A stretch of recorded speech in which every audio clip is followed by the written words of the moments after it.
चाहिँ म यहाँ सालबारीमा बस्छु र मैले चाहिँ अब सडनली भनौँ न सपिङ गर्दाखेरि मैले भनौँ मेरो वाइफले चाहिँ यो यहाँको यो मोमेन्टम यो उसका त्यसको हामीले देख्यौँ भनौँ न। अन्त देखेर चाहिँ अब एक्साइटेड एउटा नानीको लागि फोन पनि लिनुपर्ने थियो होइन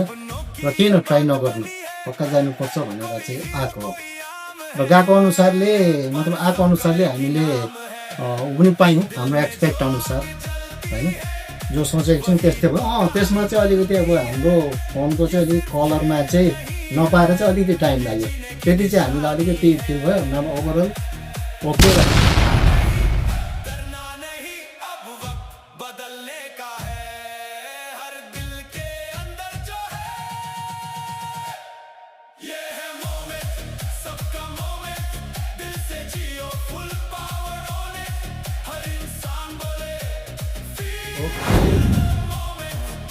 र गर्दै है मेरो लक्ष्य गर्ने हो।